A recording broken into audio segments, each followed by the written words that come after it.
Con ustedes, el doctor Elmer Rodríguez Nomura.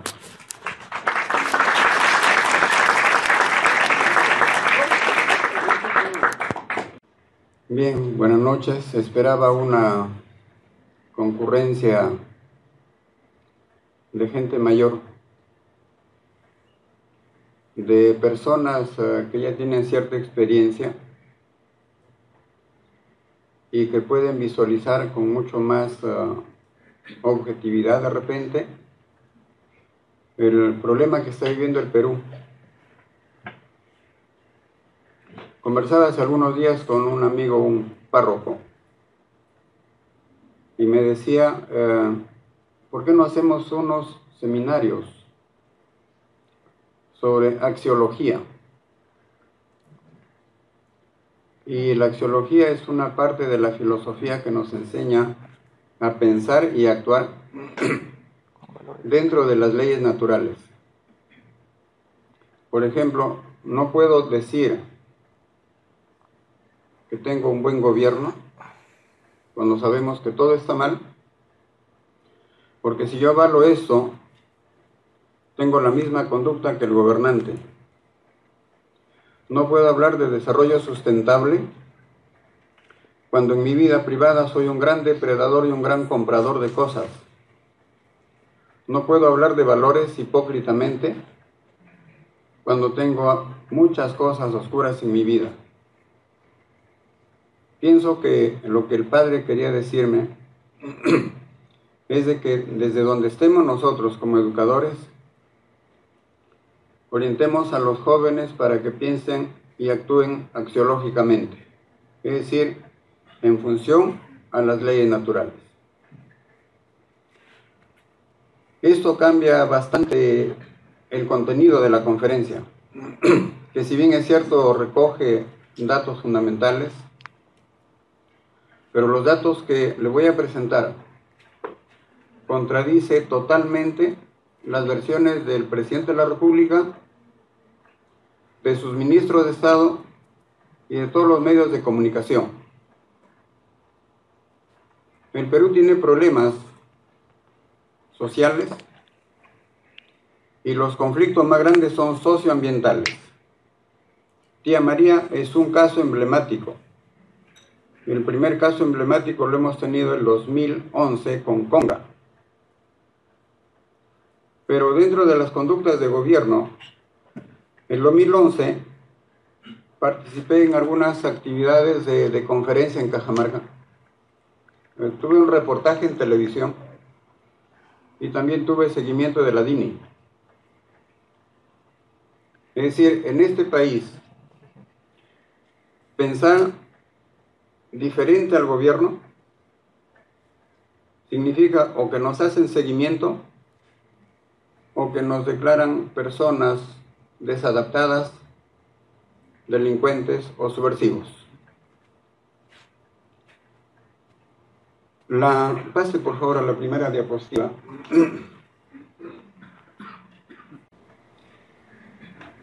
Vamos a hablar primero del desarrollo frustrado de la economía peruana. Observe usted alguna información genérica.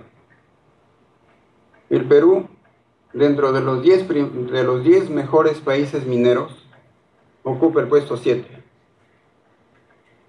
Como país productor de minerales, ocupa el 4º puesto a nivel mundial.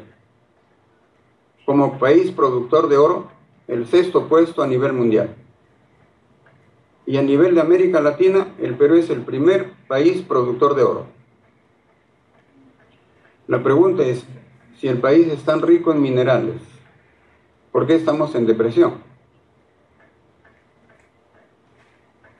Pase a la siguiente, por favor. Observen ustedes algunos datos.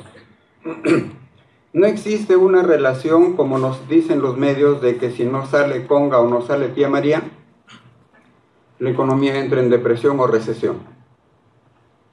Si ustedes observan, el PBI minero, el año 2009 es menos 1.41 y la economía peruana creció en 0.86% luego de la crisis del 2008.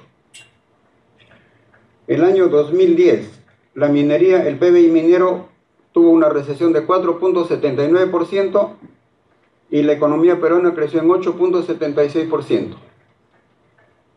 No tiene ninguna relación. Mire usted el 2011, menos 3.17, 6.86. El 2014, 0.78 negativo el PBI minero y el PBI del país 2.6%. ¿Por qué si el sector minero está en recesión, la economía estuvo creciendo bien? Y si ven los datos, la economía empieza su depresión el año 2011. ¿Y por qué empieza el 2011? ¿Fue el problema de Conga? Si usted ve las tasas de crecimiento del PBI minero con el PBI de la economía nacional, no tiene ningún tipo de relación. Consideren además de que el PBI, digamos, el sector minero participa con escasamente el 14% del PBI. Los sectores que más participan es el sector servicios, donde está banca, está comercio, está educación, que el año 2013 fue 47% y el año 2014 fue 48%. Y esto se explica por qué, porque la economía mundial en el bloque de Estados Unidos se basa básicamente en manipulación de mercados financieros.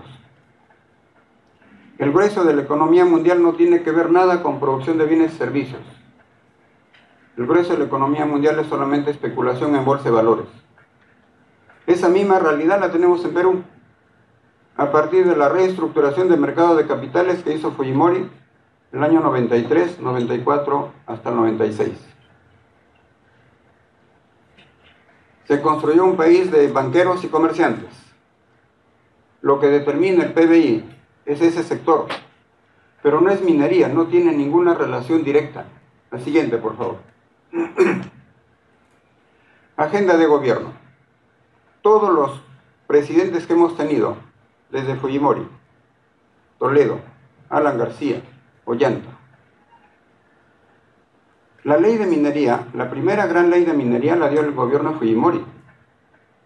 Y la última legislación para proyectos nuevos se la ha dado este gobierno en enero de este año. Estamos hablando de enero de este año, y usted sabía que tía María, en el caso de la orden dijo hace más o menos 2 meses, si hay conflictos sociales yo ya no sigo con tía María. Pero el gobierno se metió y tienes que seguir con tía María y ahora tenemos un problema. Los empresarios y el gobierno de lo único que se han preocupado es de convertir nuestros capitales naturales en capital financiero. Llámese materia prima, llámese agua, llámese energía hidroeléctrica, llámese conocimiento de nosotros. Todo lo transforman en capital financiero. Y nunca se han preocupado del capital natural, tampoco se han preocupado del capital social, tampoco se han preocupado de la calidad de vida de los peruanos. La siguiente. En el Perú, observe usted las leyes bases. El decreto 109, todo lo que es aprovechamiento de minerales, nada más dice. El decreto 109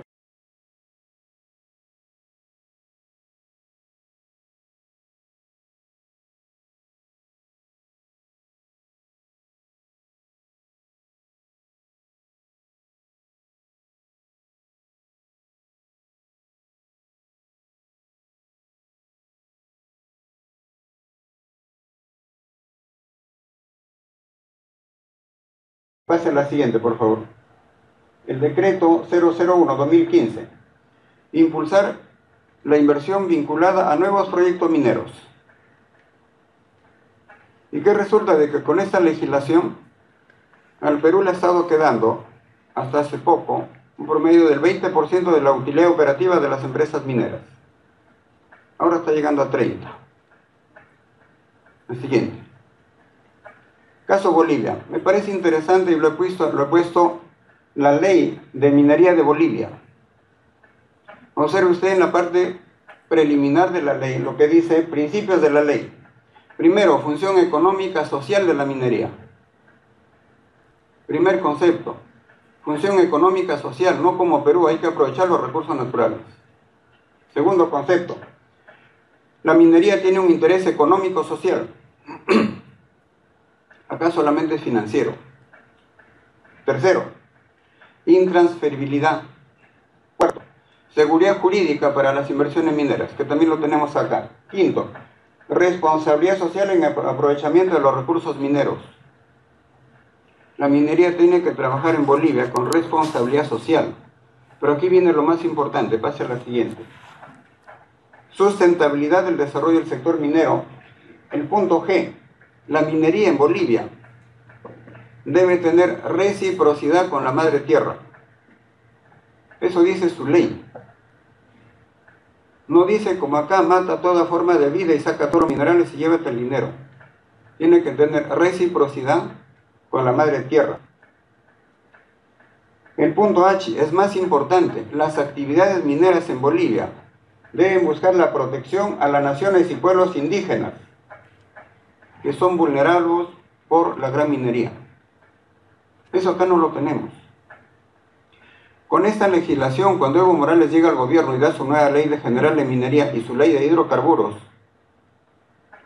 dijo, ustedes están llevando el 80% de la riqueza de Bolivia y ahora solamente se van a llevar el 45%.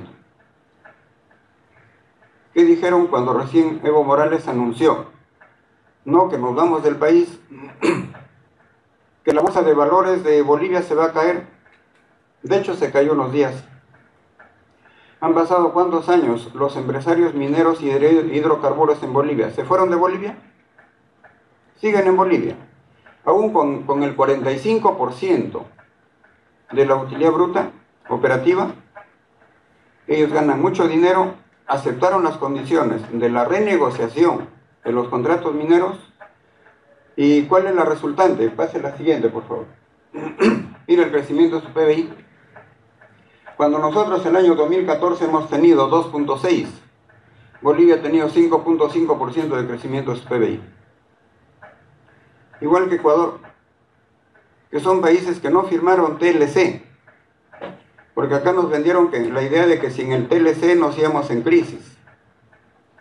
Ellos no firmaron TLC, simplemente renegociaron sus contratos mineros, sus contratos de hidrocarburos, y eso les da los recursos suficientes para tener el nivel de crecimiento económico que están teniendo, aún sin TLC. Ahora, la pregunta de fondo es, ¿y por qué Perú no hizo ninguna renegociación? Y lo único que hace el gobierno cuando los pueblos se levantan y le dicen, mira, esto no está bien, actitud represiva, a Israel le mandaron el ejército y el ejército solamente lo puedes mandar si tú declaras en estado de emergencia. De otra forma, no puedes movilizar el ejército. Dicen que no lo declararon, entonces ¿por qué has mandado 1.500 soldados del ejército peruano? Estamos igual que Cajamarca con Conga. ¿Qué piden los pueblos?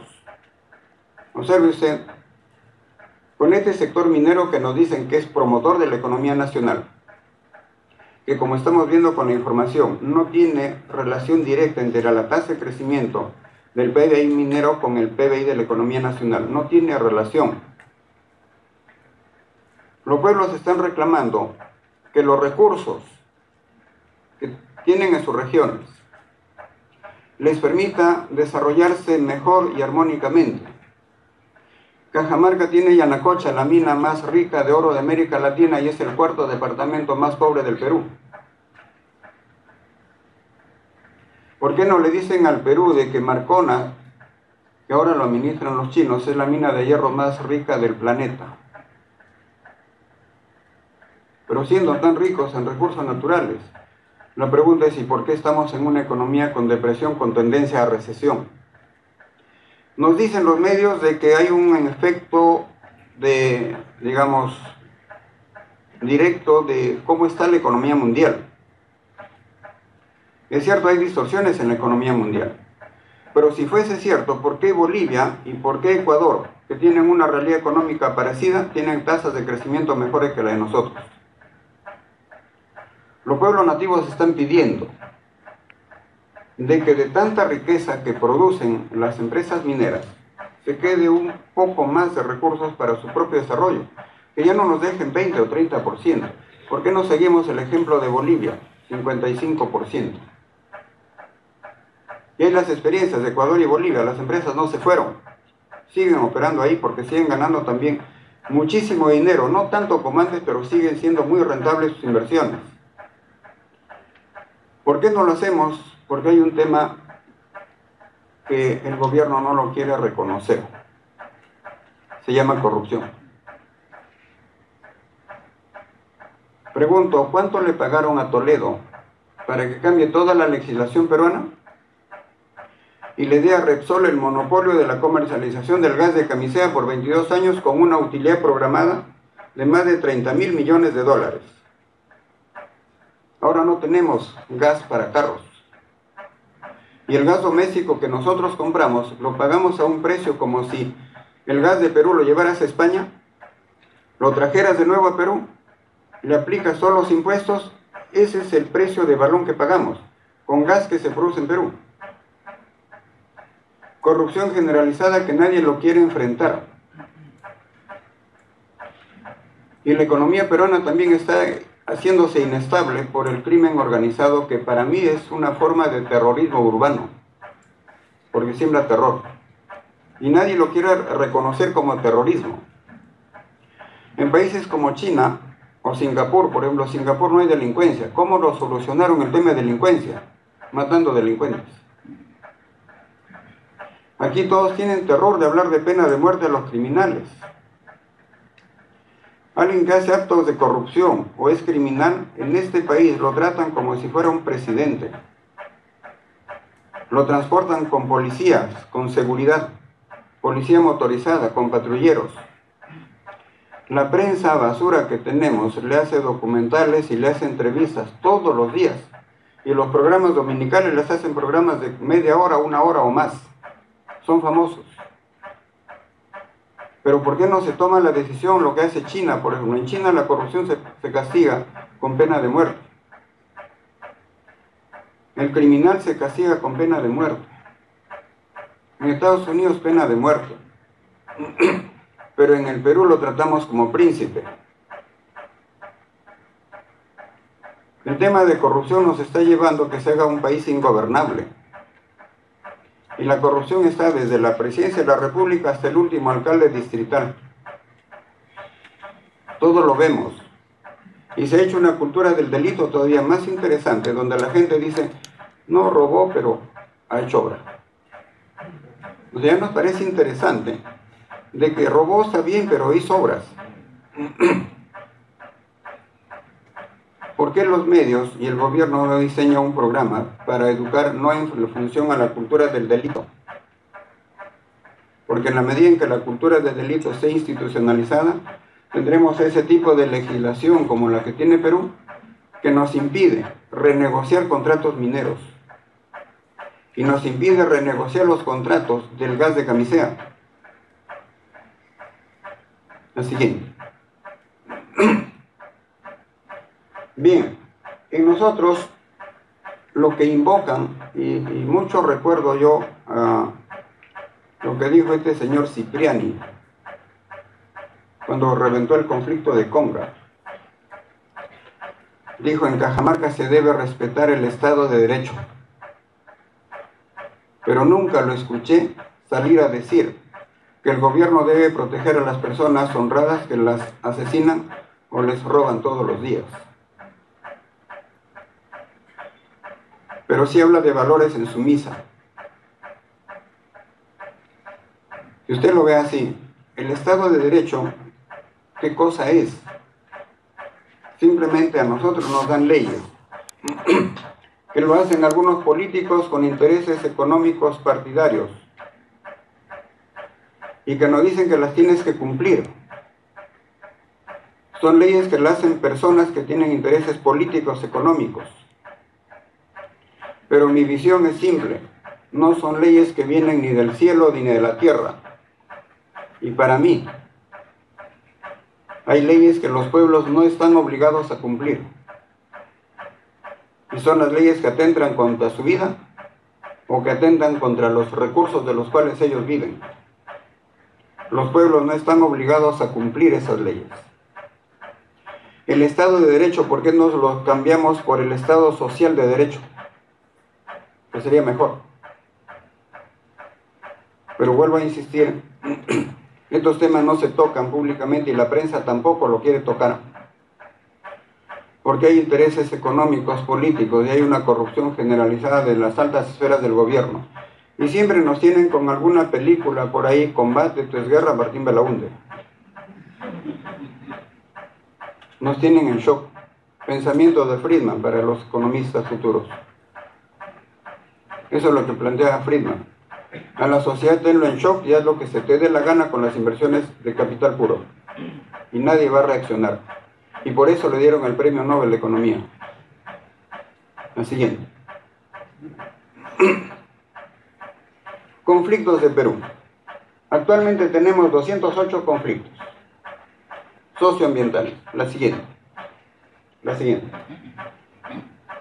De los conflictos socioambientales, el 66, casi 67% están ligados a minería. Está en todo el país. Va a ser la siguiente. Observe usted, en Amazonas no hay diálogo. Ancash no hay diálogo. Apurímac no hay diálogo. Va a ser la siguiente. Arequipa no hay diálogo. Está en emergencia. Cajamarca no hay diálogo. La siguiente. Cusco no hay diálogo. Lima, provincias, no hay diálogo. Y cuando los pueblos se levantan porque no hay diálogo, toman la actitud represiva. A nadie le ha informado la prensa de que ya se construyó el reservorio artificial para desaguar la laguna del Perol en Cajamarca. Ya se construyó. Y hasta donde tengo entendido, ya hay una propuesta de resolución judicial definitiva para que se desagüe la laguna del Perol. ¿Cuáles van a ser las consecuencias? ¿Por qué un país se hace ingobernable? Porque queremos tener un crecimiento de largo plazo con reformas estructurales que exprimen a la sociedad. Las reformas estructurales las hizo Fujimori después del desastre programado de Alan García, conversado con la CIA, porque no fue casual. Alan García genera el shock y Fujimori impone todas las reformas estructurales que la gente lo recibió bien. Las reformas estructurales fueron buenas para estabilizar la economía, para impulsar su crecimiento, pero son malas para perennizar. El año 1997, las Naciones Unidas sacó un informe donde dice de que el Estado pequeño que se hizo en la época de Fujimori y en muchos países subdesarrollados no permite corregir las tremendas distorsiones y los tremendos costos sociales y ambientales como consecuencia del accionar de las grandes empresas transnacionales. Y el mismo informe del Banco Mundial recomienda de que se empiece a hacer un Estado más grande para corregir esas distorsiones. No le hemos hecho caso desde el año 97. Estamos en el 2015 y queremos seguir con ese Estado pequeño queriendo aplicar las mismas reformas estructurales del año 92-93 a un mundo con una realidad económica, social, política y ambiental diferente. Y esa es la razón que explica por qué la economía peruana no está creciendo. No tiene nada que ver ni Tía María, no tiene nada que ver Conga. Es simplemente que las reformas estructurales ya no son sostenibles en el año 2015. El Estado pequeño ya no es funcional frente a los problemas económicos, sociales, ambientales del 2015. Seguir una receta, hacer lobbies, hacer negocios y hacerte millonario, porque los presidentes y los alcaldes cuando llegan al cargo de lo único que se preocupan son de dos temas. Primero la reelección y segundo cómo salir rico. No se preocupan de otra cosa. Y la sociedad, en la medida en que no tome conciencia de esto, sigue apoyando un modelo que ya no funciona todavía nos venden la idea de que más vale viejo, mañoso, conocido, que nuevo, inocente por conocer. Y nos dirigen las opiniones a través de medios. La siguiente. Esto detonó el problema de tía María. Cuando Ollanta sale a decir, no hay discrepancia entre el discurso que yo dije en Cajamarca con el discurso de ahora presidente. Eso dijo Ollanta. Pero en Cajamarca dijo, si ustedes quieren agua limpia para sus vacas, que estén bien sus pastos, sus quesos, su leche, entonces la minería del oro no debe seguir. Eso dijo Cajamarca, Ollanta. Ahora dice, no, la minería debe ir. Pero la no discrepancia, según él, rebasó el nivel de conciencia social de los departamentos del sur, que ven una tremenda irresponsabilidad política y un gran cinismo de parte de quien se llama estadista. Y la segunda foto, la presidenta del Congreso, 2011 en contra de tía María, y en estos meses a favor de tía María. Entonces, ¿a quién le creemos? ¿Al Ollanta candidato, a la presidenta del Congreso candidato o a los que están en funciones? Esto fue el detonante del conflicto en Islay. La siguiente. La siguiente. Veamos. Saurde. Al proyecto Tía María, la UNOPS de las Naciones Unidas le hizo 138 observaciones. Según el presidente, las observaciones ya fueron levantadas, pero no ante las Naciones Unidas, ante el Ministerio de Ambiente de Perú. Ahora, si usted ha visto la antesala de qué es lo que plantea la nueva disposición legal de este gobierno respecto de nuevos proyectos mineros, no tiene nada que ver con las observaciones que hizo la UNOPS. El siguiente. Observe usted, entre el año 60 y 1996, Saurde, que es la que quiere sacar tía María, no le han dicho a la gente de que vertieron en la bahía de Ite 785 millones de toneladas de relaves mineros. Eso no le han dicho a la población. ¿Por qué la gente está descontenta? Eso fue hasta el año 96. La siguiente. Observe usted Río Locumba, cauce Río Locumba, 119.000 toneladas de relaves de cobre al día. Eso tampoco le dicen al país, simplemente dicen, no, los de Arequipa y todos son terroristas. Y bueno, hasta un nombre romano les han puesto. La siguiente. Hilo. Información del comercio. Emisiones de dióxido de azufre, que la gente lo respira y nadie dice nada. La siguiente. La siguiente. Informe de una organización internacional. Los problemas respiratorios que se dan en el área de influencia de los hospitales de Hilo. Es lo mismo que pasa en Cerro Pasco, en Logroño, y nadie dice nada. La siguiente. Digesa. Aguas residuales con fines agrícolas, totalmente contaminadas. Tampoco dicen nada. La siguiente. Quebrada Honda contaminada con relaves mineros. Tampoco se publicita. La siguiente. Informe que le presentó la Comisión de Balance Hídrico de la Mesa de Trabajo Multisectorial. Lagunas, Suches, Vizcachas y Aricota. Crisis hídrica. Tampoco lo divulgaron. La siguiente. Pase a la siguiente. Empresas extractoras más multadas. Saurde. Por contaminación ambiental. que tampoco la población lo conocía. La siguiente. Proyecto Tía María. Pasa a la siguiente. 2003 inicia. El 2011, informe de daños probables en el medio ambiente. Ahí donde la presidenta del Congreso sale a decir, Tía María no va. Claro, era candidata. La siguiente. Pasamos a la siguiente. Lo que es observaciones hechas por la UNOPS. Pasa a la siguiente. Veamos. La observación 33 de la UNOPS. ¿Qué dice?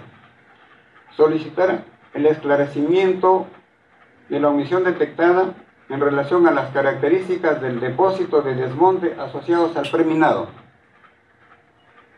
¿Qué vas a hacer con tus desmontes en el preminado? Nunca levantaron la observación ante las Naciones Unidas. La siguiente, los sistemas de el impacto en la napa freática como consecuencia de los tajos que vas a hacer en el cerro. Es lo que le ha pasado a Cajamarca con la laguna Yanacocha. El Río Grande no existe. Hicieron un reservorio artificial, está seco. Los baños del Inca, para los que han conocido antes, los baños del Inca, en la parte alta, en la laguna seca, había agua termal que bajaba del cerro. Hoy ya no hay. Hoy se bombea de los Peroles a una lagunita que está encima para que enfríe, y esa agua fría es la que se manda para que se tempere el agua de las pozas.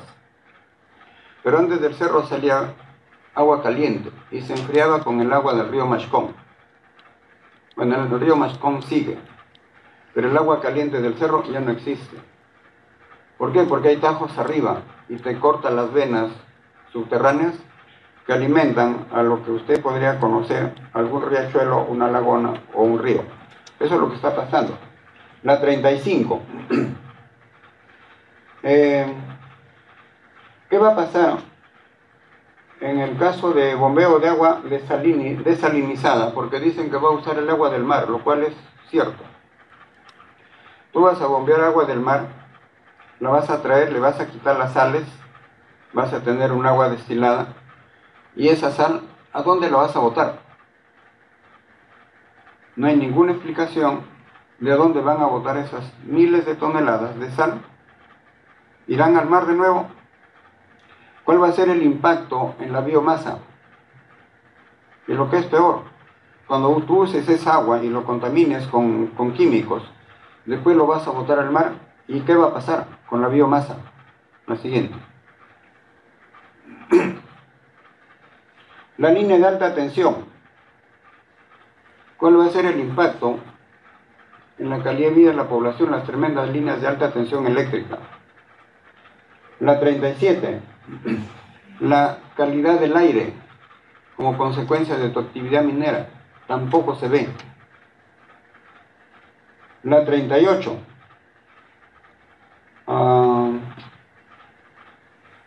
Impactos negativos. ¿Cómo vas a mitigar el impacto en el negativo de los sulfuros que van a estar en el aire como consecuencia de tu actividad minera? ¿Y cuál va a ser el impacto en población, en agricultura, en ganadería? Tampoco se levantó la observación. La siguiente. El chancado primario de mineral proveniente del Tajo de Tía María. Ese chancado primario lo vas a transportar en fajas. ¿Dónde lo vas a sedimentar? ¿Y cuál va a ser el impacto en calidad de aire? Tampoco se ha levantado la observación. La 41. Solicitar clarifique el uso de la extracción de material de préstamo. Todos los materiales que vas a usar en la minería y que no son como consecuencia de la extracción propia. La siguiente.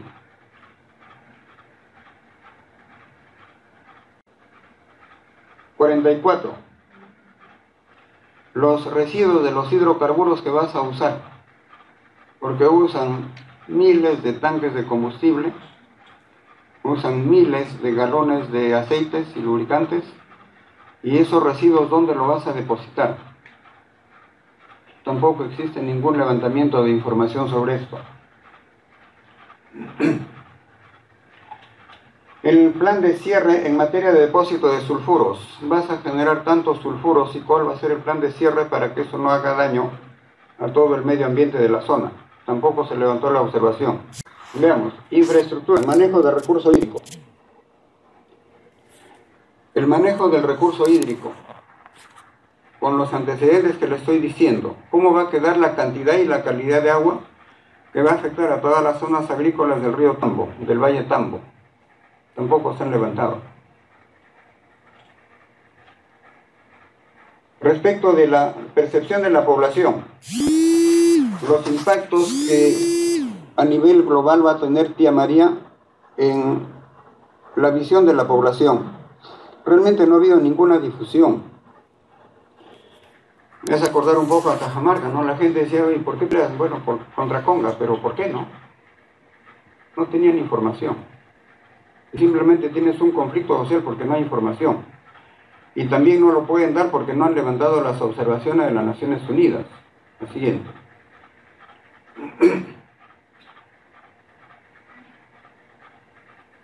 El sistema de producción agropecuaria de la zona, ¿cómo se va a afectar con Tía María?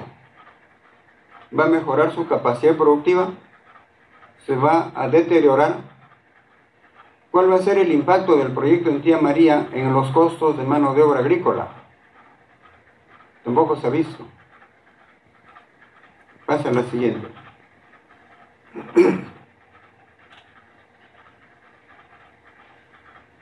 Distritos cercanos, el distrito de Mejía. El agua residual, ¿cuánto le va a afectar al distrito de Mejía en la provincia de Islay? Miren, podemos seguir enumerando un montón de observaciones que hizo las Naciones Unidas. Estas observaciones supuestamente fueron levantadas, pero no ante el organismo que lo observó. Han sido levantadas ante el Ministerio de Ambiente. Con la precisión que exigen las Naciones Unidas tampoco lo han hecho. La reflexión de este tema es el siguiente. Alguna vez alguien me dijo, Tía María debe salir. Le dije, en las condiciones actuales, no. La minería es un sector importante. El Perú es un país con mucho recurso minero. Eso todo el mundo lo reconoce. El problema es que el sector minero y la industria minera no están dejando los recursos suficientes para el desarrollo económico y social interno y para lo que es, digamos, o mejoramiento o conservación de los recursos naturales. Como no están dejando los recursos suficientes y el gobierno, en vez de hacer un plan concertado, que es la propuesta, tu gobierno, reúnete con los representantes de la Sociedad Nacional de Minería, reúnete con los representantes de las grandes compañías mineras que están en Perú, para que veas la problemática. ¿Y cuál es la problemática? Hace unos días me preguntó un periodista, me dice, el gobernador regional, el ingeniero César Acuña, se ha ofrecido como mediador para ir a Tía María.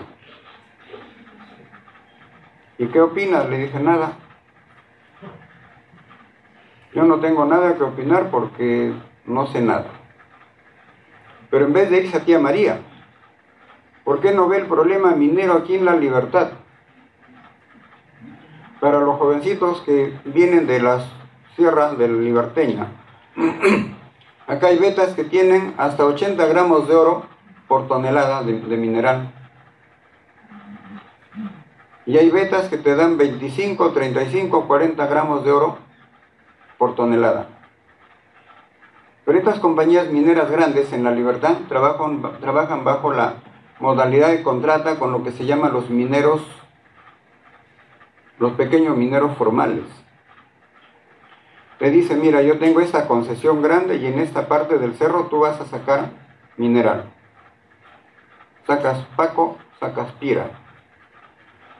Estos pequeños mineros formales han mandado a hacer sus propios estudios de suelos, sus propios análisis de concentración de mineral, y se han dado con la sorpresa de que los minerales que le están vendiendo a las compañías mineras tienen algunos 25, 35, 40 gramos de oro por tonelada. Los excepcionalmente buenos tienen 80. El caso de Poderosa, ¿cuánto les da? Les paga como si su muestra o la cantidad de minerales que mandan tuviera 9, 10, 11, 12 gramos por tonelada. Es decir, le están dejando de pagar de repente un 60 o 80% de su producción. ¿No es esa una de las razones por las cuales los pequeños mineros no quieren ser formales? Porque de nada vale hablar de la formalización de la minería cuando permitimos que las grandes empresas mineras dejen de pagarle la producción en un 60 o 80% a los pequeños mineros que trabajan por contrato. Entonces, antes de irte a Tía María, ¿por qué no ves el problema de acá?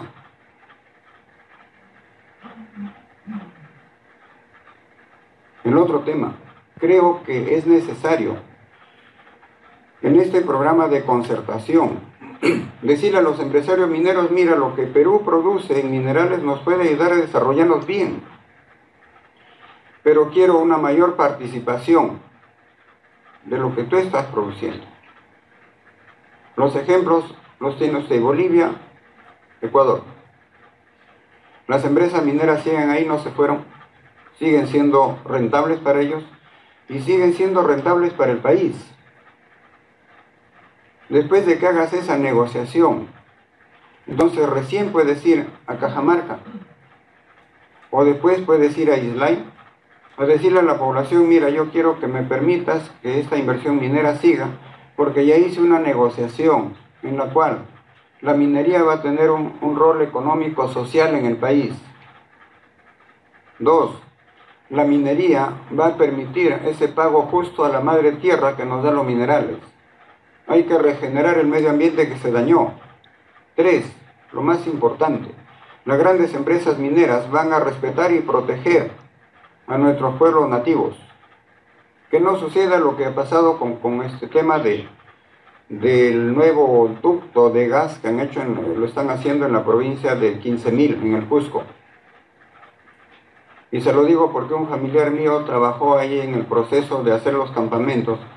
Me dice: después de deforestar 1.200 hectáreas de selva, nos hemos dado con la sorpresa de que adentro vivían unos nativos desnudos, nativos. ¿Y al gobierno le importan esos pueblos nativos? Bolivia ha hecho una cosa interesante: tú me vas a respetar a mi pueblo nativo, vas a respetar a las naciones indígenas que hay dentro del país, y los vas a proteger porque son los más vulnerables. Si no haces eso, no vienes a invertir acá. Es mucho pedirle a la minería que hoy se lleva el 70 o el 80% desde el punto de vista de los informes contables. Porque yo tengo información en el caso de Cajamarca. La producción que ha declarado Yanacocha es escasamente un 35% de la producción real que han tenido. Pagaron sus tributos por un 35%, no por el 100%. Y yo tengo esa información porque uno de los trabajos que estoy haciendo se llama La huella ecológica y social de las inversiones mineras en Cajamarca con Yanacocha. Replantear. Hablemos de un Estado social de derecho que proteja a tu sociedad, porque el rol del gobierno realmente es proteger a la sociedad, no es hacer lo que está haciendo. Aquí nadie protege a nadie, y no lo protege porque corrupción es un negocio, crimen organizado es un negocio, y lo están viendo como negocio. En la medida en que entonces, si el gobierno no lo quiere hacer, el mensaje para ustedes y para todos los jóvenes que han venido: ojalá que las ideas, si les parece correctas, las lleven a sus familias, a sus grupos sociales, lo difundan, porque en la medida en que la sociedad tome conciencia de la magnitud del problema, entonces podremos hablar de un futuro diferente. A la sociedad hay que presentarle un panorama diferente sobre un programa diferente y eso se sustenta en una negociación diferente. Pero esa negociación implica renegociar. Y si eso implica cambiar la constitución política del Estado, pues habrá que cambiarla. Si eso implica que hay que refundar el país con una nueva constitución, habrá que hacerlo. Este gobierno no lo hará, pero el próximo lo puede hacer. Debemos refundar nuestro país, debemos rescatar nuestros recursos naturales en favor de la sociedad y debemos dejar de hipotecar los recursos naturales y la conciencia de los pueblos por un gobernante que temporalmente fue elegido como administrador de los recursos del país. Lo hemos elegido como administrador temporal. Él no es el dueño del país. Los ministros no son dueños de los recursos, son administradores temporales. Pues si el administrador temporal no lo puede hacer o no lo quiere hacer, siempre hay una posibilidad de que en la medida en que estas ideas se difundan, podamos hablar de un desarrollo diferente. Quiero que vean algo que de repente les va a llamar la atención. Se llama cambiar los conceptos. Solamente les voy a mostrar algunas fotografías. Arriba tienen ustedes la laguna Yanacocha, año 92. A la derecha, o abajo, perdón, esa es la laguna Yanacocha, año 2010. La de arriba es la del año 92. La de abajo es el año 2010. Esto es Madre de Dios. Eso es lo que ha hecho la minería en Madre de Dios. Mucho del oro peruano, lo están trabajando como mineros informales y es contrabando, y el gobierno lo sabe. Yo lo sé, el gobierno no lo sabe. Y quiero que se lleven el siguiente mensaje, pase a la siguiente. En la sociedad actual, en el nombre del desarrollo, la muerte se justifica. Estamos matando gente. Lo hicimos en Cajamarca, lo estamos haciendo en el sur. Y de repente van a haber más muertos, no solamente de personas, de toda forma de vida. En el nombre del desarrollo justificamos la muerte. En el nombre de una vida mejor destruimos vidas de pueblos enteros. Eso le llamamos política de Estado. Una vida mejor ¿para quién? Destruimos pueblos enteros. En el nombre de la felicidad le traemos desdicha a la gente. Todo el mundo quiere ser feliz. ¿Tienen paz? No tienen. En el nombre de Dios se oculta el odio y la codicia. El Instituto de Obras de la Caridad, Banco del Vaticano, es la 5ª organización mundial que lava dinero. Todo el mundo lo sabe.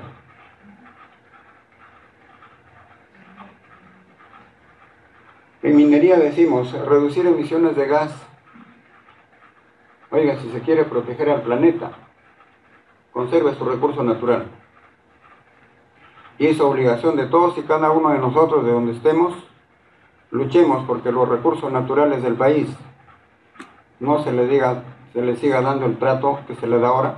Y los casos emblemáticos, le vuelvo a recalcar, son 3.